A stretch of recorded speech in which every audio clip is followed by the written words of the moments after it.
Olá, bom dia para todas, para todos. Temos uma nova aula de astronomia geral e essa é a nossa última aula desse semestre. Nessa última aula, eu vou falar de duas coisas que estão faltando ainda para completar esse modelo cosmológico sobre o início ou sobre a formação do nosso universo, certo? As duas coisas são, primeiro, a formação de núcleos e átomos, ou seja, a formação de matéria no universo. E a segunda coisa é um fenômeno conhecido como inflação, que aconteceu lá bem no comecinho do universo, 10 a menos 34 segundos depois do começo do universo. Ou seja, vamos a ir de frente para trás, certo? Porque o que vamos falar de formação de núcleos e átomos tem lugar depois desses primeiros segundos, quando já existe algumas partículas como prótons, nêutrons, quarks, essas partículas exóticas, etc. Mas que são partículas já conhecidas e que interagem com essas forças elementares que a gente já conhece, certo? Força eletromagnética, força forte, força débil e força gravitacional também, certo? Essas partículas são formadas nos primeiros segundos do universo, pois a radiação que fazia parte desse universo primordial, que estava em um estado pequeno, quente e muito denso, tem energia suficiente para transformar-se em matéria através dessa equação que vocês veem aqui, que é a equação de Einstein, certo? Ou seja, a energia da radiação pode se transformar em matéria. Isso é explicado pela teoria do Einstein, certo? A partir de aí, a partir desses primeiros minutos do universo, teremos que o universo esfria e começam-se a formar grupos de matéria, núcleos, átomos, que posteriormente darão lugar à estrutura, certo? Por estrutura eu falo galáxias, estrelas, galáxias, aglomerados, etc. Essa, então, é a nossa imagem do universo. Então, vamos a imaginar que lá, bem no começo do universo, tínhamos esse caldo de material muito quente, muito denso e muito pequeno, certo? Então, esse material do começo do universo continha toda a matéria que depois faz parte do que hoje observamos, certo? Do que observamos e também do que não observamos. Tudo estava lá naquele mesmo ponto, certo? Comecemos, então, pela formação do hélio. Por quê? Porque a formação do hidrogênio é simples, certo? Quando temos essa radiação convertindo-se em matéria, vamos a ter os primeiros prótons. E um próton já é um núcleo de hidrogênio, né?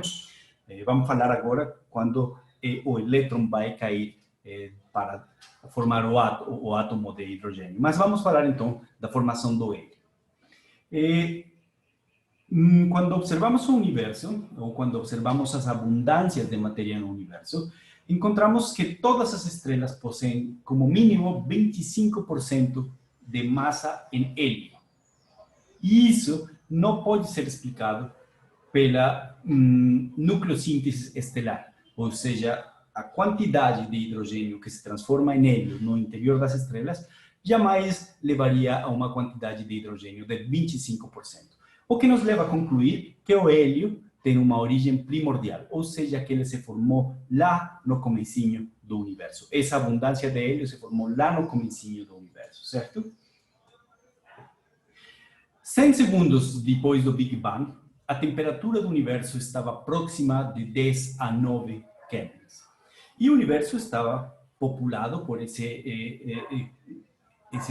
conjunto de partículas exóticas como quarks, elétrons, prótons e nêutrons. Se acredita que, ou as teorias indicam que o número de prótons excedia em 5 vezes o número de nêutrons. E uma das transições frequentes ou das interações frequentes a essas temperaturas será a captura de um nêutron pelo próton, ou seja, um núcleo de hidrogênio está capturando um nêutron e está formando o isótopo conhecido como deutério, certo? Só que, como existe tanta radiação com tanta energia naquela época, naqueles primeiros segundos do universo, essa radiação rapidamente interage com esse deutério e separa o nêutron do próton. E, novamente, voltam a ficar nêutrons, prótons e radiação. Temos que esperar, então, que passem pelo menos 2 minutos depois do Big Bang para que a temperatura chegue aos 1000 milhões de Kelvin, certo? Então, isso é menos do que 10 a nona que tínhamos aqui, certo? Um pouquinho menos do que 10 a nona. E nessa temperatura, a radiação baixa a energia, perde um pouco de energia, e essas transições começam, o deutério deixa de ser destruído pelos fótons. E a partir das interações entre deutérios se formam núcleos de hélio, que são essas hélio 4 que vocês veem aqui, certo? Então, veja, no começo o deutério se forma, mas é rapidamente destruído por raios gama, certo? Quando a temperatura baixa um pouquinho mais, essa temperatura já não é capaz de retirar esse nêutron do deutério e os deutérios começam a interagir entre eles e formam núcleos de hélio. Em alguns minutos, todos os nêutrons são destruídos e o deutério se transforma em hélio. O universo fica basicamente preenchido por radiação, hidrogênio e hélio. Uma pequena fração de deutério ainda sobrevive nesse tempo e essa pequena fração ainda é observada hoje em dia, certo? Por que falamos que essa fração de deutério ainda é observada hoje em dia? Porque o deutério também não resulta da nucleossíntese estelar. O deutério, então, que observamos hoje, também tem uma origem primordial. Bom, então, o que aconteceu depois disso? Será que a fusão de hélios agora levou a elementos mais pesados?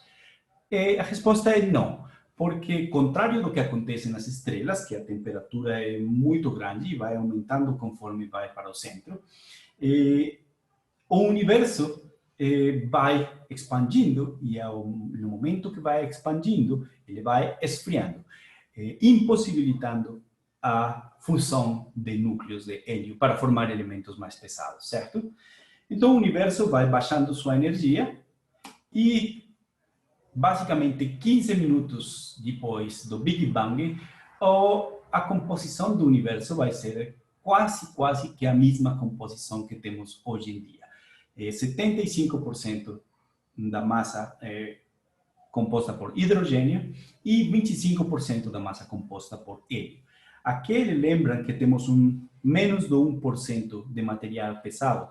Isso se forma muito depois, quando começam a se formar estruturas e quando se formam as primeiras estrelas, que começam a sintetizar materiais mais pesados, certo? Mas menos do que 1%, certo? Então, basicamente, a composição do universo que enxergamos hoje foi uma composição muito parecida à composição que o universo tinha quando tinha alguns minutos.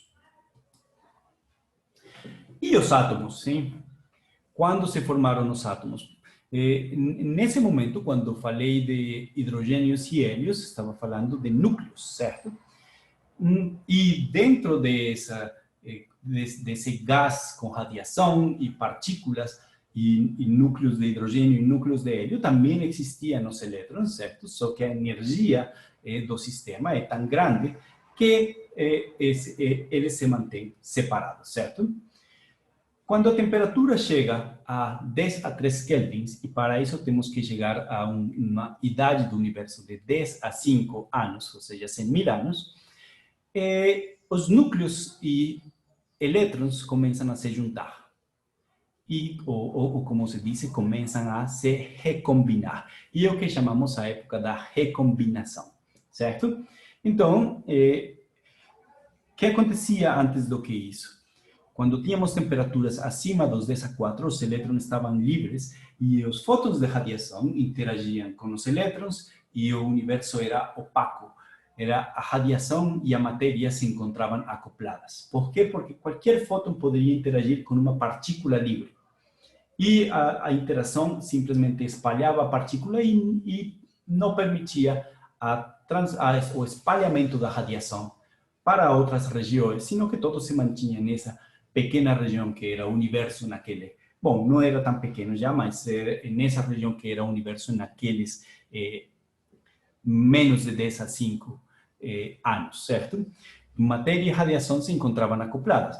Depois de 10 a 5, a temperatura cai, os elétrons e os átomos de hidrogênio e hélio recombinam, e veja que interessante, porque agora os fótons que estão interagindo com as partículas não são todos absorvidos, certo? Quando você tem um átomo, esse átomo só vai absorver uma certa quantidade de radiação, que é a quantidade daqueles níveis de energia que a gente já estudou, certo? Que são os responsáveis pelas linhas espectrais atômicas, não é verdade?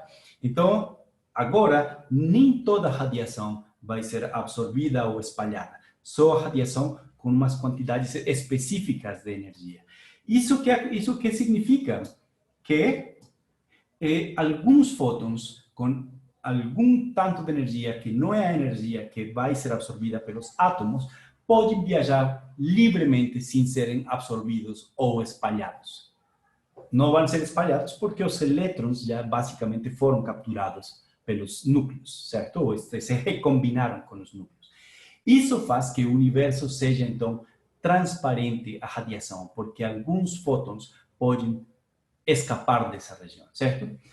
E esse momento, então, no momento da recombinação, no momento em que a matéria e a radiação se desacoplam, é quando acontece a radiação cósmica de fundo. É o momento no qual acontece o espalhamento dos fótons que hoje enxergamos como radiação cósmica de fundo. Lembre-se, são fótons em raios gama, são fótons muito energéticos que agora enxergamos na frequência dos micro-ondas, certo? A radiação cósmica de fundo, então, nos permite estudar a física exatamente desse momento, no momento do desacoplamento. Se pensamos em termos do redshift cosmológico, isso aconteceu quando Z era 1500. 10 a 5 anos para a idade do universo e uma temperatura de 10 a 3, 4 vezes 10 a 3 kelvins.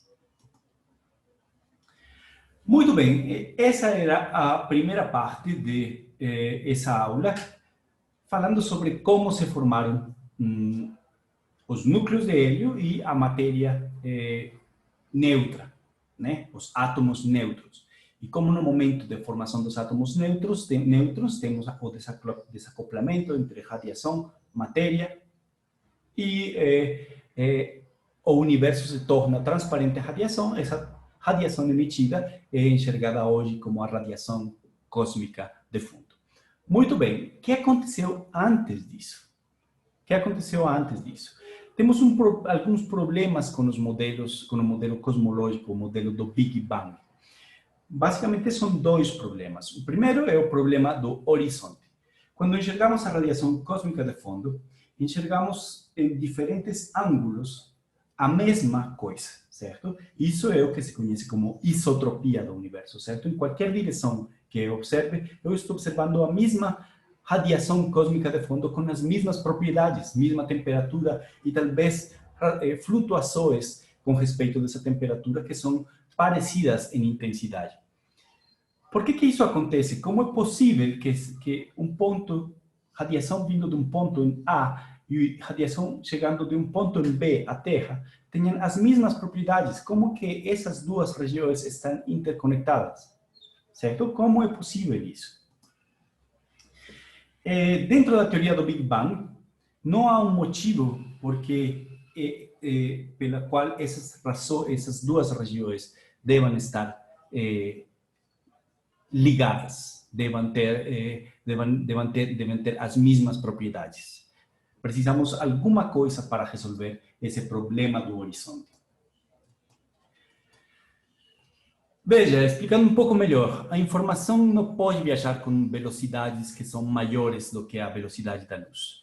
E se enxergamos duas regiões diferentes do universo, que estão a distâncias de 10 a 3 megaparsecs, ou seja, 20 milhões de anos-luz, não houve tempo suficiente nesses 13,8 bilhões de anos que tem no universo para que os fótons, ou para que a informação viajasse do ponto A até o B.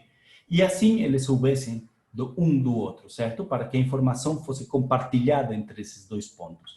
Então, como é possível que os dois pontos A e B saibam um do outro?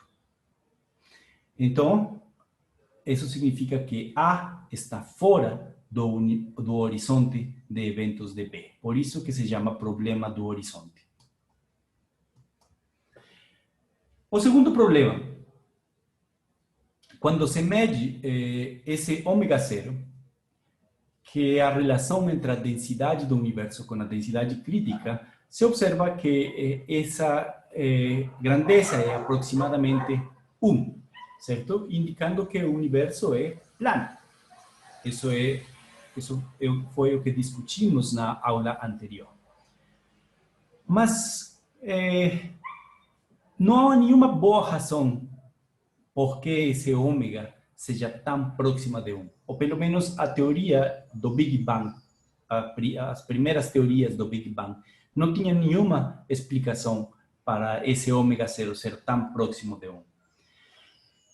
A figura mostra como se no princípio do universo esse ômega era próximo de 1, qualquer perturbação em esse estado inicial podia levar às duas outras condições. Veja, se ele é próximo de 1, qualquer acúmulo de massa, qualquer extra, um átomo a mais de matéria, pode fazer, por metro quadrado, por exemplo, por metro cúbico, poderia fazer que o universo supere a densidade crítica e que então se forme um universo fechado. Ou pelo contrário, tiramos uma partícula desse metro cúbico e o que teríamos é um universo aberto. Mas não, o que observamos é que ômega é aproximadamente 1 e deveria ter sido aproximadamente 1 também no passado. Como é possível explicar isso e que ainda o universo, entender que o universo tenha sido aproximadamente 1 no passado e que ainda persista sendo 1? Isso é o que se conhece como o problema da planura, certo? Flatness, o universo é plano. Bom, esses dois grandes problemas do modelo de criação do universo, do modelo do Big Bang, levaram os físicos teóricos a se perguntarem como resolver esse problema. E no ano de 1979, o Alan Guth propôs uma teoria que pode resolver não só esses problemas, sino também alguns outros, como, por exemplo, a formação, a não existência de monopolos magnéticos no universo, certo? Mas disso não vamos falar sobre os problemas do horizonte e da planura. O que o Alan Guth fez? Ele misturou a cosmologia com a teoria quântica de campos. Na década dos 70 e 80, o pessoal estava interessado em encontrar uma teoria única para todas as forças da natureza, encontrar uma grande unificação. E foi possível encontrar uma grande unificação para as teorias eletromagnética, para a interação fraca e para a interação forte. Lembrem-se, a eletromagnética é a interação que é mais conhecida hoje, né? Campos elétricos, campos magnéticos. A interação forte é a energia ou a interação que mantém unidas as partículas dentro do núcleo atômico. E a interação fraca é a interação que leva ao decaimento radiativo de partículas, certo? Essas são os três tipos de interações. Queria-se então encontrar uma superforça que combinasse essas três forças da natureza enxergadas hoje. Acontece que se a temperatura é muito grande, muito alta, acima de 10 a 28, isso é possível. É possível combinar essas três forças em uma única força, uma única grande força unificada. Quando a temperatura é menor do que 10 a 28 kelvins, essas três forças se separam. É isso que está mostrado aqui, certo? Para temperaturas acima de 10 a 28, teríamos uma única força. Para temperaturas menores do que 10 a 28, essa superforça se separa em três. O Alan Guth, então, descobriu que essa grande unificação, ou essa superforça, poderia ser aplicada ao universo primordial. E essa teoria pode ser aplicada a menos 34 segundos depois do início do universo. Então, no início do universo, temos novamente esse material pequeno, muito denso, muito quente, que contém todo o que hoje enxergamos no universo, certo? Por que 10 a menos 34? Porque o tempo no qual a temperatura está mudando de acima de 10 a 28 Kelvin para 10 a 28. Então, quando o universo passa ou está nessa transição de acima de 10 a 28 kelvins para 10 a 28 ou menos de 10 a 28 kelvins, essas forças se reorganizam e existe uma mudança de fase no universo. Essa mudança de fase é possível de se entender pensando em água. Quando estamos resfriando a água, às vezes é possível levar a água embaixo da temperatura de congelamento, sem que se forme gelo, certo? Um exemplo muito claro é quando se resfria a cerveja, certo? Às vezes a cerveja está abaixo da temperatura de congelamento e se mantém líquida. O que vocês fazem para que ela se converta em gelo? Dando um choque, certo? Uma perturbação nesse estado vai levar ao congelamento.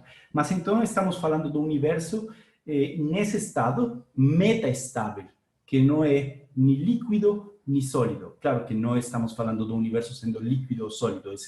O exemplo da água nesse metaestado é simplesmente uma analogia, certo? Mas estamos em uma transição entre um universo que tem uma força, uma superforça unificada, e um universo que tem três forças. Veja, quando se estuda teoria quântica de campos, o campo tem uma certa intensidade e uma certa energia, certo? Existe um mínimo de energia para esse campo, e esse campo pode ser o campo de qualquer uma dessas forças, certo? O mínimo de energia é o que se conhece como um vácuo. Normalmente, no vácuo não existem partículas. Uma partícula, em teoria quântica de campos, são simplesmente flutuações, variações dentro desse campo, certo? Mas também existem, ou é possível que existam, mínimos locais, como esse que vocês veem aqui na sua figura. E, em teoria quântica de campos, um mínimo local é conhecido como um falso vácuo. Certo? Ele é um mínimo energia, mas não é o mínimo estado de energia que esse sistema pode atingir. Então, veja, à medida que o universo está esfriando, podemos vir aqui, imaginar, vindo de direita para a esquerda, o universo está esfriando, a intensidade do campo está diminuindo, a energia desse campo está diminuindo e, de repente, ele cai em um estado de falso vácuo. O interessante do estado de falso vácuo é que esse estado metaestável é que ele tem muita energia. E ele tem energia suficiente para fazer que o universo se expanda.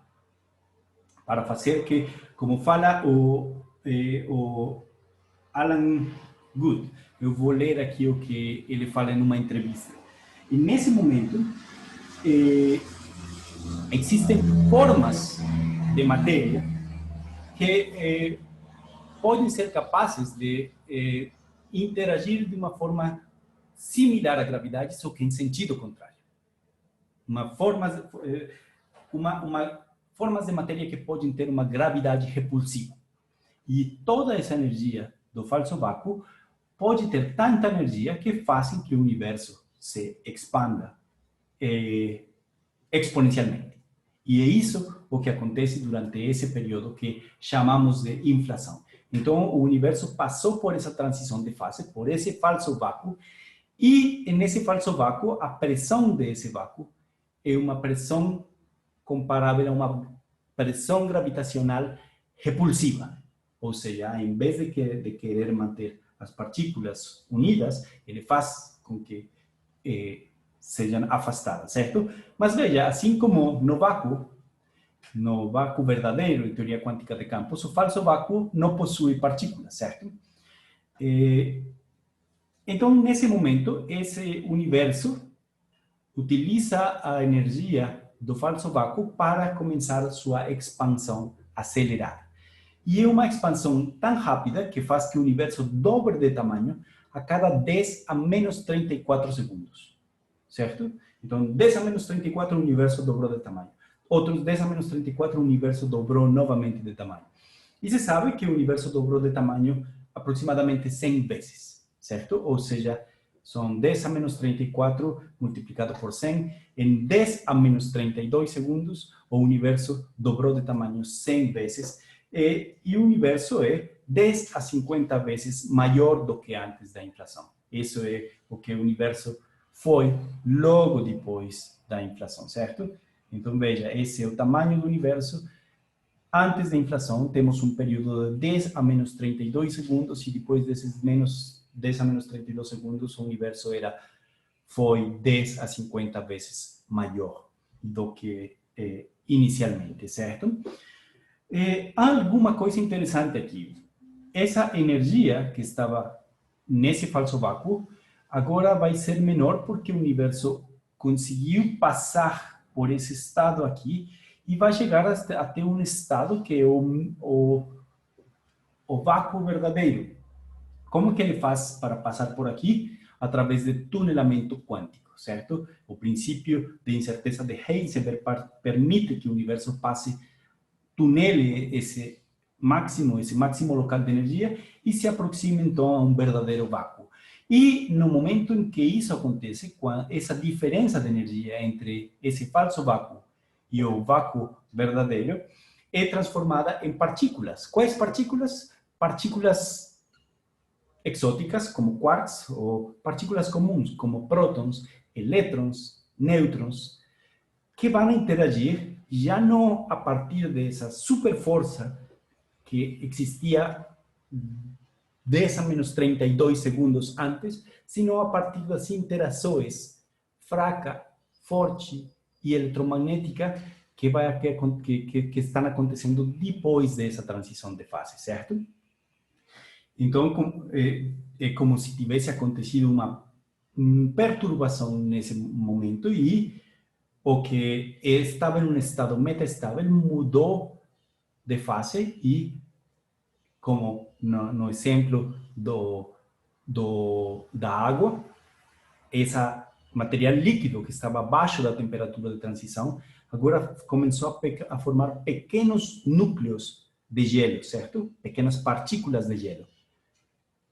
Isso aconteceu no universo e se formaram esse tanto de partículas. Esse fenômeno, essa parte da inflação, se conhece como nucleação, em analogia com essa transição da fase observada num material como a água, certo?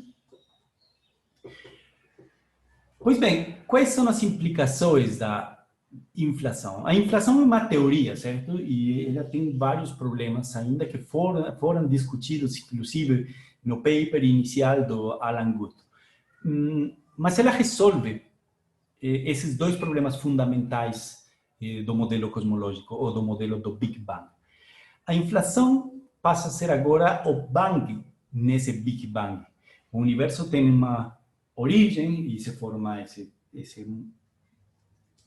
região muito densa, muito quente, com muita energia, que posteriormente sofre esse processo inflacionário, esse bang, certo? Então, a inflação torna regiões do universo, mesmo muito afastadas, torna elas similares, porque em algum momento, com pouquíssimo tempo, veja, 10 a menos 32 segundos, essas duas regiões podem estar muito, muito afastadas, o tamanho 10 a 50 vezes maior, ou seja, essa vai ser a distância que separa dois locais do universo. Porém, 10 a menos 32 segundos antes, elas estavam no mesmo caldo e tinham as mesmas propriedades. Isso faz que, quando estão afastadas, as propriedades sejam basicamente as mesmas.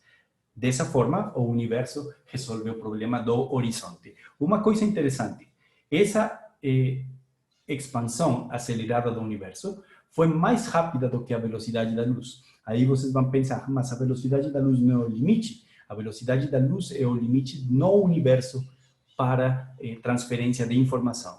Mas aqui estamos falando do universo mesmo se expandindo. E o universo como tal pode se expandir a velocidades acima da velocidade da luz. Certo? Então, a inflação permite que duas regiões, como estava naquela figurinha anterior, A e B, tenham propriedades similares, porque estiveram em contato logo antes da inflação. Essa inflação também resolve o problema da planura.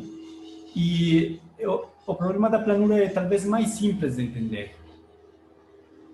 Deixa passar esse avião. Pense em, por exemplo, o balão novamente. Só que agora vamos pensar em um balão muito maior. E esse balão é rapidamente enchido. Se vocês pegam um pequeno pedacinho dentro da superfície desse balão, esse pedacinho vai parecer plano, certo?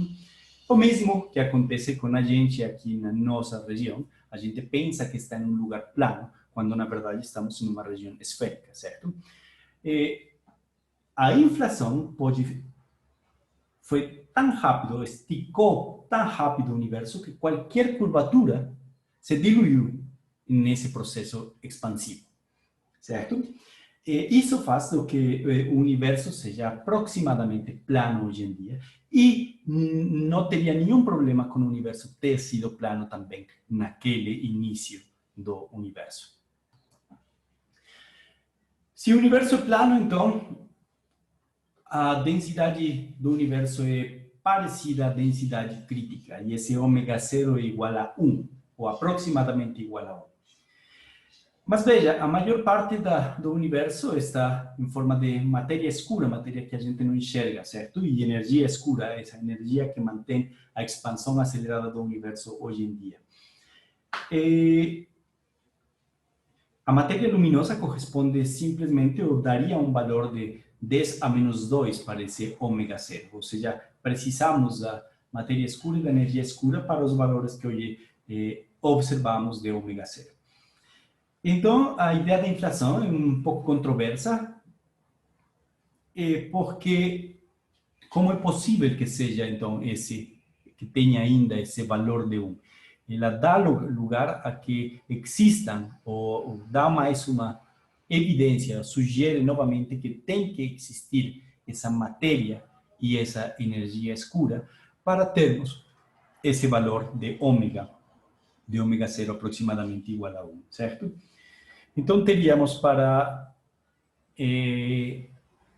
o universo uma composição que é 1% de matéria luminosa, 27% de matéria escura e 70% de energia escura.